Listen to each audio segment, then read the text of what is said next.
My next guest has been helping others find clarity in their lives, and now she's eager to help many more with her new book called The 5C Solution. Welcome, Clarity Coach Cindy Cipriani. How are you? I'm great. How are you? I'm great. Now, you're also a certified recovery specialist. Yes. And what happened years ago that kind of shifted you and had you come up with all this really initially to help yourself? Well, I know from personal experience how devastating it can be to be in an abusive marriage, Right. to lose a lot of loved ones. I've lost 28 throughout my lifetime. Because you said you had a big family. Yes, large family, many friends, and I've been with most of them when they passed. Which is hard. And also a lot of other things, you know, job changes, moving. I had several car accidents that I had to have surgery for. There's so many life transitions that everyone goes through, and grief is really a normal and natural reaction to any type of change in your normal day-to-day Sure. life. Sure, because you have to get used to moving past what's here, and then sometimes it's even embracing what you don't even know to get to the next place. So there's Yes. loss involved. There's not only the grief, because we never go to school to learn how to deal with grief. There's a lot of Right. misinformation out there. People say, well, it just takes time, or be strong. You know, things that they tell you don't really help. So I wanted to really get educated in what would help people to move past grief, and not just for the death of a loved one, but also in any type of life transition. Right. Well, any kind of grief that we're experiencing. So you came up with this 5C solution, and it's going to be a book. Actually, It is a Yes. book. It's going to be released very shortly. Yes. What are the 5Cs, Cindy?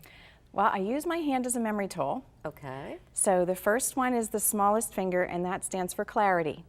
If you don't know who you are in the core and what you want and where you're going, then it's like trying to go on vacation and not having an address to put in your GPS. You're not going to get there. Right. So clarity is really important. Once you're really clear, then we commit, which is your ring finger.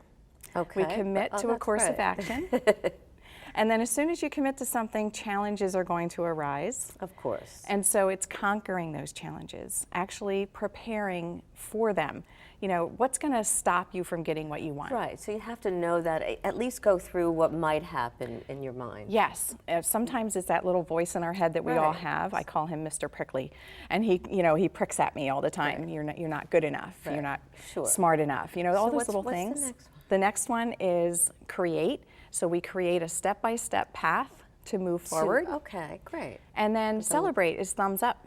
When you're finally at that place and you've moved past the confusion, the sorrow. And whatever. actually every little step that you take, you should be celebrating. I like that because it's important, and that helps you really move forward to the next one too. Yes, it does. You do a lot of work with going into businesses and help them with grief and with problems. How does that work? You Yes. work with teams too, right? I work with business teams because, you know, where are people going every day? They're going to work. Right. And a lot of times they have a loss, and they might have a couple days off after the death of someone, but they're not, you know, fully over the grief. They're going back into work with all sorts of emotions that they don't know how to deal with. And their productivity goes down, their morale goes down. Which affects the overall company. It may also affect the other people that are working closely with them, right? Correct. And so going into the business, I actually can help individuals and the team to be able to know what to do, how to help that person, and help themselves. So you wrote this book, and I know the other one is going to be released shortly. Tell us a little bit about this. It's called Moving Past the Death of a Loved One. It's actually a daily reading book, so it has small little things for you to read. You can get up in the morning and just read a passage, gives you something to think about, and it's really the different emotions that you're feeling are the different chapters. So if you're feeling anger, you can go to the chapter on anger, just read the little, you know, something, and then journal how you feel. You know why I think that's so important, Cindy? Because oftentimes, like you said earlier, when we're going through those feelings, there's nobody who's validating them. Yes. So this validates the different feelings that we're going through, says, okay, you're going to experience it, here, read about it, think about it, do something about it, celebrate where you're going with it, Yes. and take time for that. And there's also a lot of isolation. We live in the social media world, Right. and a lot of people feel like they can just put on Facebook, "Oh, sorry for your loss," It's and not then they move enough. on with their life, and Right. here you are still feeling terrible, not knowing what to do about it. Or a lot of people don't even go to the office anymore. They have home offices, and so they're by themselves, and they're grieving. And they're in that isolation. I remember somebody that I worked with who lost a father and a mother within a very short period of time, and everybody was saying to her a year later, get past it, move past the Yes. grief. But you've got to grieve in your own time, too, and people need to give you the respect to do so. And there are action steps that you can take, and that's what being the grief recovery specialist is all about. I studied at the Grief Recovery Institute in California, and it's a wonderful program that actually helps people to get that emotional pain out and be able to verbalize it and be able to move on with their lives. So you really have to talk about it, too. There can be a stage where you're not able to, but at some point you have to talk about it, right? Yes, yes, it's very important.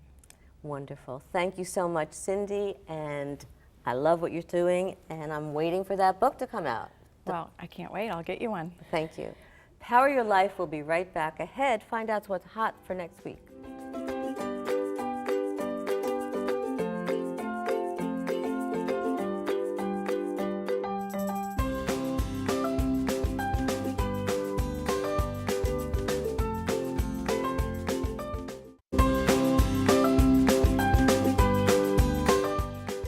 Do you want to de-stress and yet you find that you gravitate to food for that support? Well, that's okay, but instead of piling up the food intake, decide to make a switch. Decide that you'll choose to eat, but choose foods that can stop stress right in its tracks. Keep a supply of these foods on hand when you feel like you're over the edge or getting close to it. Pistachio nuts, cashews, dark chocolate, oatmeal, salmon, turkey, avocado, and blueberries with lots of antioxidants. Don't let stress cripple you. Make healthy food choices instead, get moving, and find something to laugh at. Stress is inevitable, but how you handle it is up to you, and it's your choice. Choose options that work and get you smiling. Thanks for being with us today. Next week, you've heard the famous Dirty Dancing song. Now meet the man behind the words to A Time of Your Life. Local songwriter Frankie Privet joins us next time to tell us how he came to write the song of his life.